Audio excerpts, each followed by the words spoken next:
Alright everyone, welcome back to BTD6. Now, one thing before we start, the new Odyssey that will be coming out on Thursday is going to be coming out on Christmas Eve, so I get a small hint it's going to be Christmas related, and perhaps all other maps will be snowy and beautiful, regardless of the event's decorations already. So, that's just what I think's going to happen.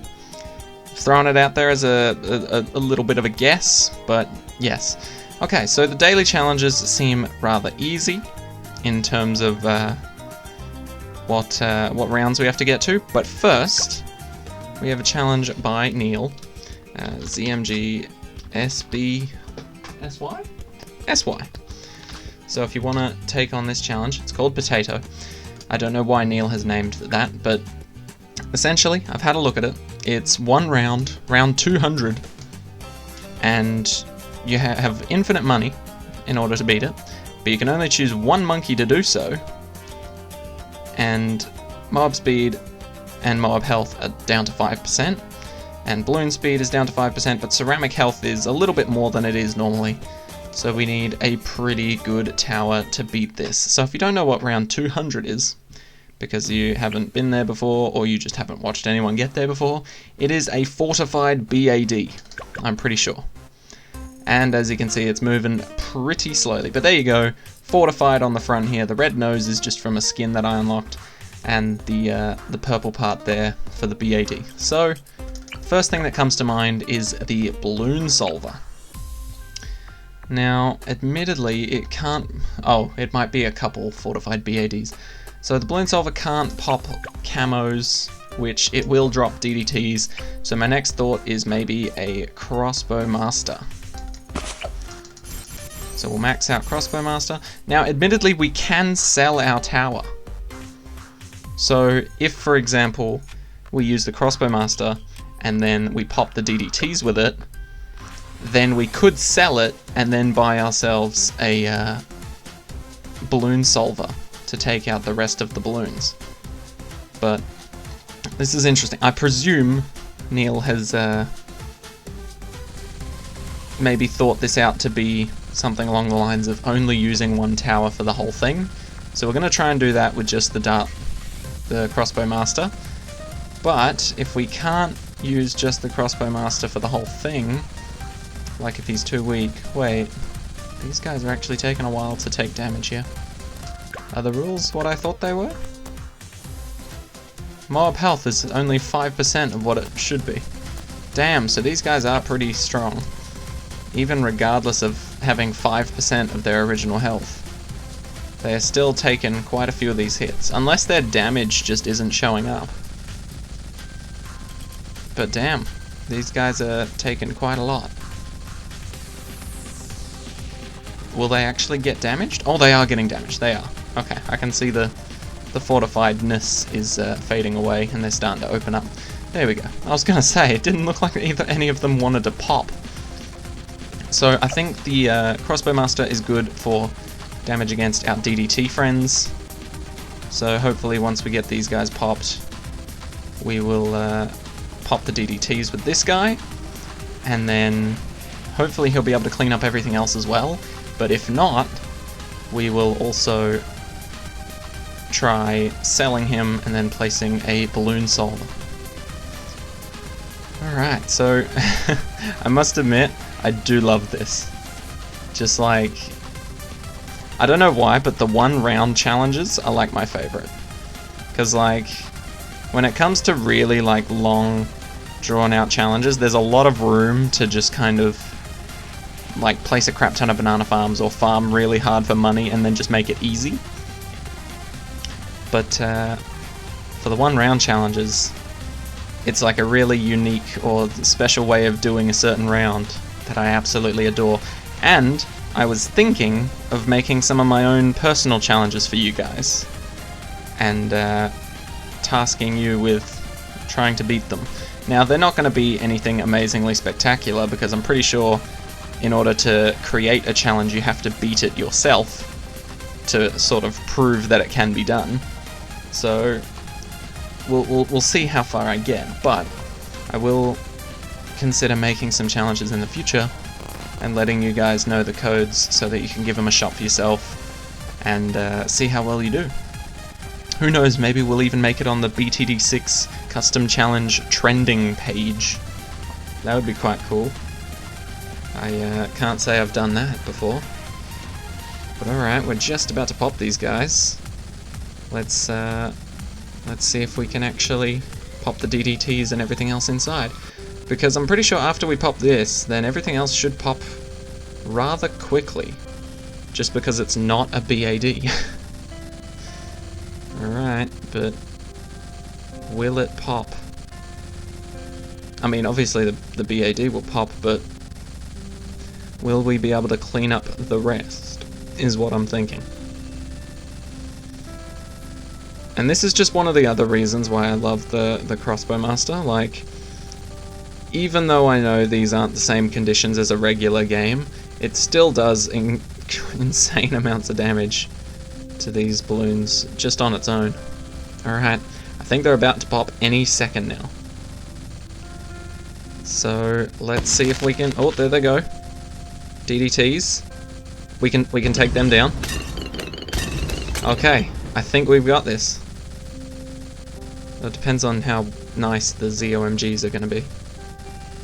Okay, they're already starting to take damage. I think we've got this in the bag. I think Crossbow Master easily managed to take the... Well, not easily. They did get quite far in the end. They went all the way around here. But I think our Crossbow Master was probably the best choice. And like I said, we do have infinite money, so you can essentially buy any one of these things. Okay, the MAD was not available. That would have been way too insane. But that would have also been terrible for popping the regular balloons. So even if you did have the MAD available, I don't think it would have been able to do it, to be honest. Like, you could pop the Moabs with it, but the regular balloons, it would have just sucked against.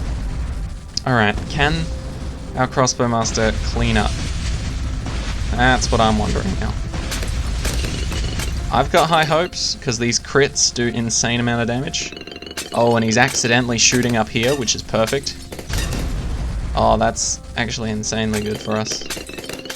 Alright, can you clean up? Oh, okay, he can. I've got high hopes here. There we go. He just needs to hit those critical shots. If he doesn't hit the critical shots, then he would be screwed. But luckily, we've got it covered. Okay. Whew, I actually thought the ceramics were going to get through there, but thank you so much, Neel, for the challenge. And holy crap, that's a lot of pops just for one tower. Alright. So there you go. If you wanted to test out this challenge for yourself, try different techniques, try other ways to beat it. There are certain things restricted, but other than that, you could try out a bunch of different other things. You could try an Archmage. I feel like an Archmage could do pretty well here. Same with maybe an Apache Prime. Give them a shot. But anyway, oh, you could even try Etienne fully maxed out. I wonder if that would work. You guys will have to give that a test for yourselves and let me know. But for now, we're moving on to the daily challenges. First one by NEWX, and it's called Ninja. And Ninja seems to be one of two things that aren't restricted whatsoever. So let's give it a shot. What do we have to do? Get to round 40. Oh boy, this might be a little too easy for us if there's no actual modifications.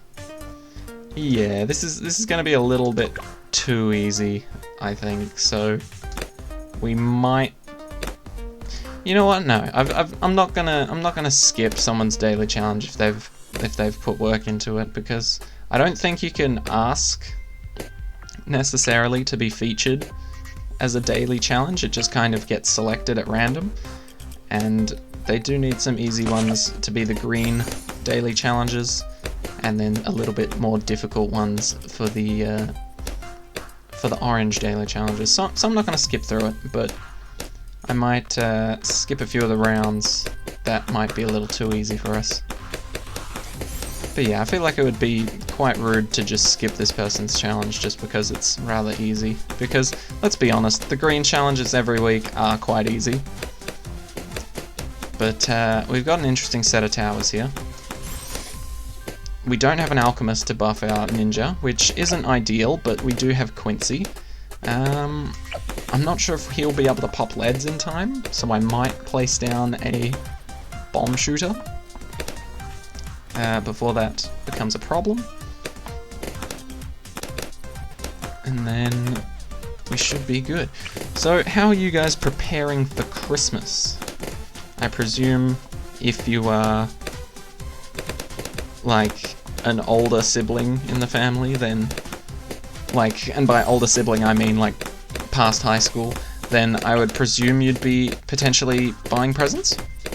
Like, I feel like I'm only purchasing presents this year for my family because I have a job now and I'm like on an income, but like years before that I'd just go shopping with my mum and pick out things that I'd want to get for other people, and then she'd buy them, which was very kind of her.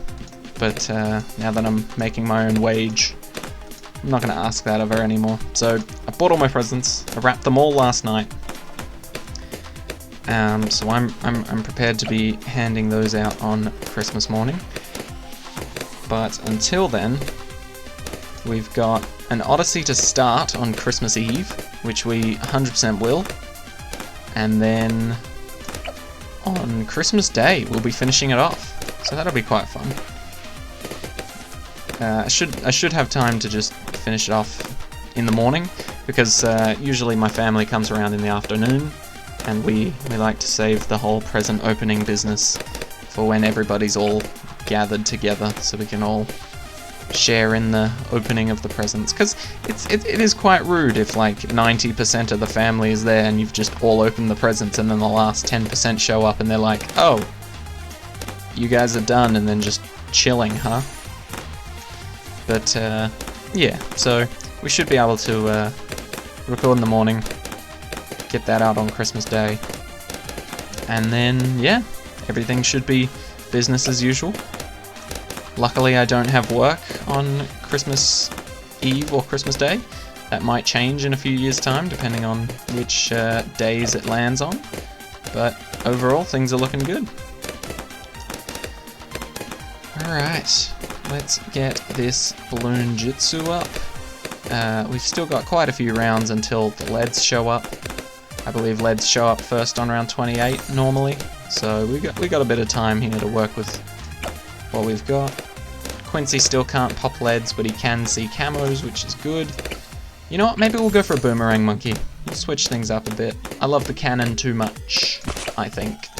So we'll get red hot rangs to pop the lead balloons. And I do like going for the middle path, but we're going to go for the top path once again to switch it up. I haven't tried an awful lot of other, like, strategies, I suppose. Like, ninja's always been my strategy. You look at my custom named monkeys, and my ninja's probably got the most pops. Maybe my druid would have more, now that I think about it, because I did use druids for quite some time, and getting the bottom path 5th tier druid just gives you insane amounts of damage. Definitely more than the ninja monkey 5th tier top path, but I definitely think my ninja would have the most pops out of everyone so far. So here comes the boomerang. Boom. Absolute chaos. I don't know why we've been given 2 banana farms and 1 super monkey only. Even if you gave us unlimited super monkeys, you'd probably only be able to place 1 decent one. Like, you might be able to place 2 or 3, or even 4 or more super monkeys during this match, but really, you wouldn't be able to upgrade many of them that far. Certainly not to anything useful. Like, if you get this guy to plasma and to be able to see camo balloons, it'll already be like wave 30 or 35, so it's kind of useless to get them. We don't really need to clear this because we don't have any water towers, but we'll place our mortar monkey for fun. Which path do you guys... Oh, we're restricted on the mortar monkey. We can't go bottom path. That's interesting. Well, I was just about to say, which path do you guys like for the mortar? I personally enjoy the top path, the biggest one, for the 5th tier. is quite amazing. The bottom path I do get quite a lot of use out of though.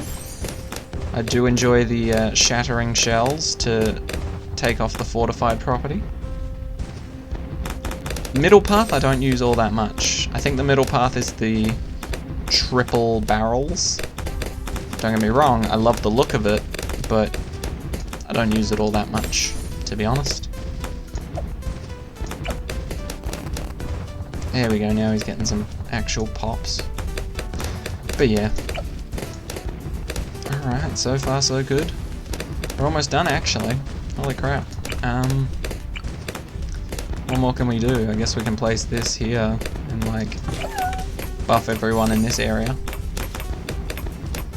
Prevent regrow balloons from growing back. Nah, we'll just get jungle drums. I don't think we could afford much more. Yeah, alright. So it looks like we've got this challenge completed fairly nicely, wrapped up in a bow, tucked away under the Christmas tree with this little elf monkey, which is nice. And here comes our victory. Is anything else restricted? Balloon Crush and Moab Eliminator.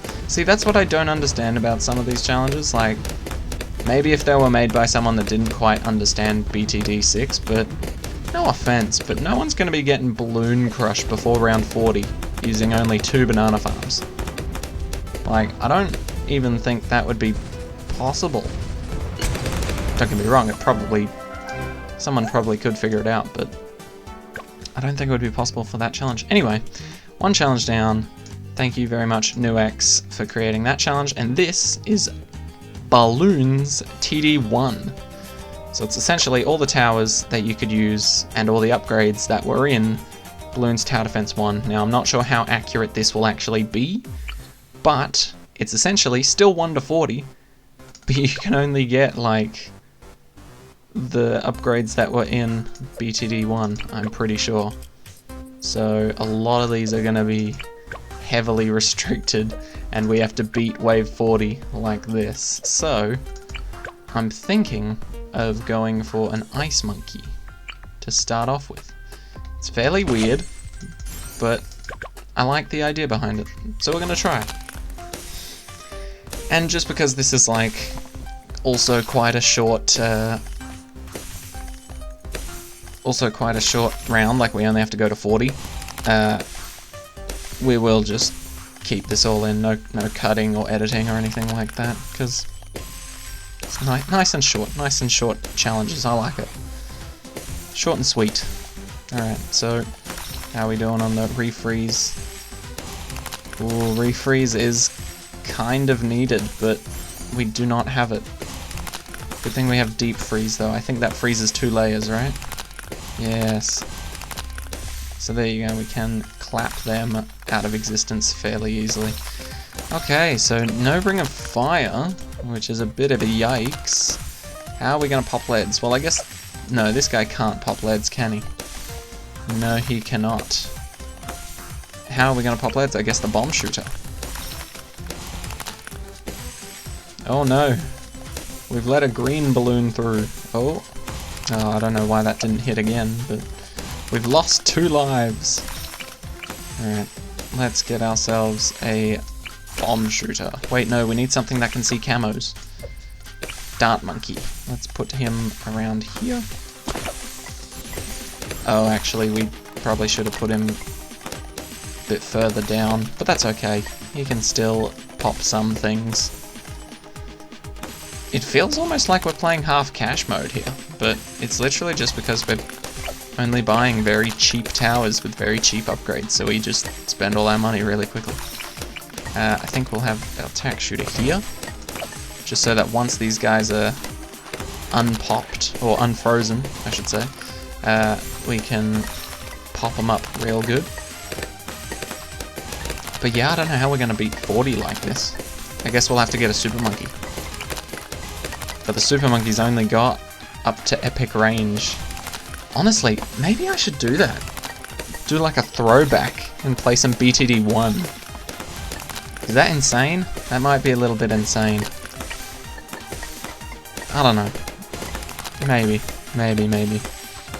I'll think about it, but Alright, we've already got 3 of our towers down. What else do we need? We need a bomb tower, definitely. Otherwise we can't pop these leads. You've got us covered for camo balloons. I do believe there will be more than, like, just 2, so we will need some more dart monkeys later on, but for right now, we are quite fine. We just need you to be set to strong. And to be honest, we don't need these upgrades just yet, we just need you to be able to pop the leads, which you can. Maybe we'll save up for a super monkey next. Like, this defense isn't great, but it's also not terrible, if you know what I mean. Because, like, it's holding everything back, but it's still the early rounds. You can't fully rely on it. So we'll put another dart monkey back here that can see camo balloons. Damn, this is quite fun. I do love those challenges where upgrades are heavily restricted to, like, things you wouldn't normally use. I do really love those. Just because it's like, oh, this is possible to do it this way? Interesting. And then you get to try and figure out how everything works. Alright, I think we'll go for another ice boy right here. Because that was the strategy with ice monkeys, or the ice tower, back in the old games, because they weren't ever good alone, but if you had multiple of them, then suddenly they were a force to be reckoned with. You could stop massive chunks of balloons if you just had a bunch of different ice towers. But now you can kind of just do that with one if you get the refreeze upgrade, which is 1 more on the bottom path, but they've restricted us. But yeah, now that we've got 2 of them, absolutely clapping. Right, so, do we aim for a super monkey? I think we kind of have to. But there's so many ice monkeys around that we might need to sell them to make our super monkey actually effective. Because, I mean, otherwise he's just going to be throwing darts at frozen balloons. Oh, I completely forgot that game existed. What was that game called? There was like another game about... Ooh. Those are actually getting quite far. Put this boy down. Okay. Ooh, look at that. Clutch. Only lost 1 life. Not too bad. Okay, so white balloons are dangerous. We need to pop them as soon as possible. So we'll put another tack shooter right there. Admittedly, it's not going to get a lot of pops in total, just because there's going to be a bunch of frozen balloons around here. But it's mainly going to be to pop the white and zebra balloons, if possible. Because the cannon's not going to be able to pop the zebra balloons, but our tack shooter might be able to. Okay, but I do love these throwback challenges as well. Just like, you can only use the upgrades from BTD1 or 3 or 4. They are quite fun to get through. Alright, so we've got these zebra balloons. All of them got popped, which is lovely. And there we go. The freezing can continue. Okay, so these guys have a pretty decent range, right? So I could put another one like here, maybe. That might be a terrible idea, actually. Alright, let's get ourselves a super monkey. As always, with BTD1, you just kind of place it right in the middle, so that it can hit everything it can. Maybe you can get bigger bombs and extra range for you. Alright, now we're just gonna get our super range and epic range. Also, I do have a request from you guys, if you have made it this far into the video. I have a personal request from everybody that's watching up until this point. I would like to rename my super monkey and my ice monkey. I don't like their names. Hugh Glass is a reference to the Revenant, and Bruce Wayne is way too obviously a reference to Batman. But I don't know, I just never liked the Bruce Wayne name for the super monkey, and I've never watched the Revenant, not gonna lie. I purposely looked up the guy's name just for this. So if you have any suggestions on what I should rename my Super Monkey and my Ice Monkey, then please leave them in the comments, because I have no idea what would be better. Oh, get ourselves that super range, and then get that epic range on top of it, and I'm hoping that will be enough to defeat the Moab. I honestly don't know, but yeah. And like for these names, I feel like Bruce Wayne's a little bit too cheesy, but we aren't allowed to have too many cheesy things because my girlfriend is lactose intolerant. Alright, so yeah, we're looking to replace the cheese in any way, shape or form. Even just dairy-free, that'd be great. Alright, so we've got ourselves a decent amount of camo detection, but we could always do with more. Because the good thing about this is that, like, for example, if white balloons and zebra balloons come through, the cannons will fail to pop them, but so will the ice monkeys will also fail to freeze them, so the tack shooter can actually work, and so can our super monkey. It's a brilliant combo, but it's the same with the camo balloons as well, because the dart monkeys can't usually pop frozen balloons, but if they're camouflaged, they go right past the ice monkeys, and they don't get to freeze them in place.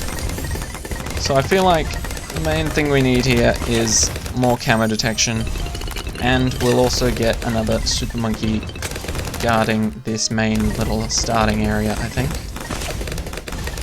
Because now that we're very close to round 40, I want a bit more protection if possible.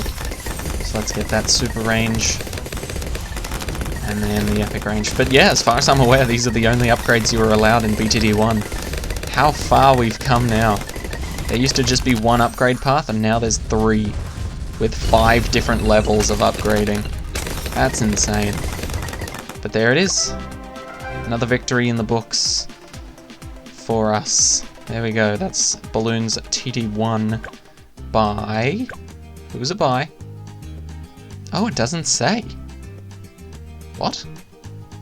This says Ninja by NEWX. But this one's just Balloons TD1. Does that mean it was made by Ninja Kiwi? Cool. I'm assuming that until I've been informed otherwise. Alright, so thank you guys so much for watching. Have a very merry, happy Christmas and or holidays, and or just end of the year. If you don't celebrate Christmas, then have a good end of the year. Hope the next year is better than what 2020 has been. And I will see you guys all in the next video. Take care, guys.